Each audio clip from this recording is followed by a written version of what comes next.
out to the coast. In California, he fell among literary people, and as he still had a little of the 50,000 left, in a short time he was backing a review of the arts. The review commenced publication in Carmel, California, and finished in Provincetown, Massachusetts. By that time, Cohn, who had been regarded purely as an angel and whose name had appeared on the editorial page merely as a member of the advisory board, had become sole editor. It was his money, and he discovered he liked the authority of editing. He was sorry when the magazine became too expensive and he had to give it up. By that time, though, he had other things to worry about. He had been taken in hand by a lady who hoped to rise with the magazine. She was very forceful, and Cohn never had a chance of not being taken in hand. Also, he was sure that he loved her. When this lady saw that the magazine was not going to rise, she became a little disgusted with Cohn and decided that she might as well get what there was to get while there was still something available. So she urged that they go to Europe, where Cohn could write. They came to Europe, where the lady had been educated, and stayed 3 years. During these 3 years, the first spent in travel, the last 2 in Paris, Robert Cohn had 2 friends, Braddock's and myself. Braddock's was his literary friend. I was his tennis friend. The lady who had him, her name was Frances, found toward the end of the 2nd year that her looks were going, and her attitude toward Robert changed from one of careless possession and exploitation to the absolute determination that he should marry her. During this time, Robert's mother had settled an allowance on him, about $300 a month. During 2 years and a half, I do not believe that Robert Cohn looked at another woman. He was fairly happy, except that, like many people living in Europe, he would rather have been in America, and he had discovered writing. He wrote a novel, and it was not really such a bad novel as the critics later called it, although it was a very poor novel.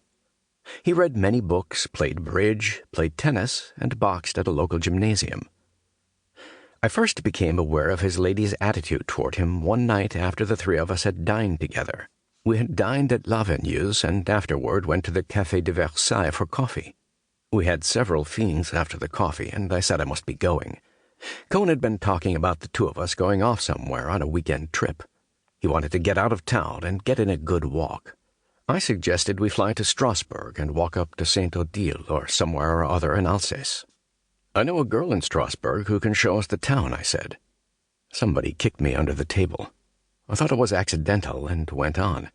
"She's been there 2 years and knows everything there is to know about the town. She's a swell girl."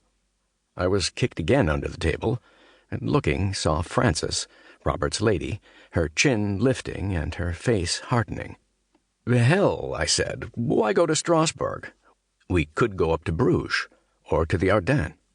Cohn looked relieved. I was not kicked again. I said good night and went out. Cohn said he wanted to buy a paper and would walk to the corner with me. "For God's sake," he said, "why did you say that about that girl in Strasbourg for? Didn't you see Frances?" "No, why should I?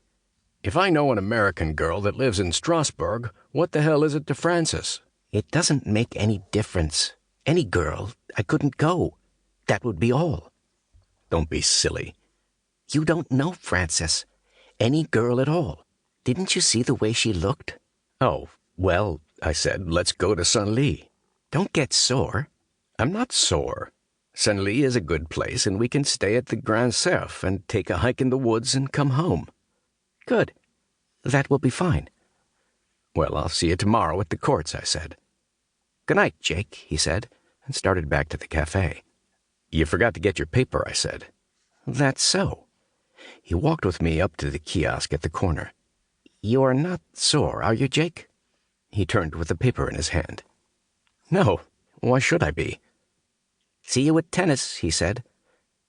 I watched him walk back to the cafe holding his paper. I rather liked him, and evidently she led him quite a life. Chapter 2. That winter, Robert Cohn went over to America with his novel, and it was accepted by a fairly good publisher. His going made an awful row, I heard, and I think that was where Frances lost him, because several women were nice to him in New York, and when he came back he was quite changed. He was more enthusiastic about America than ever, and he was not so simple, and he was...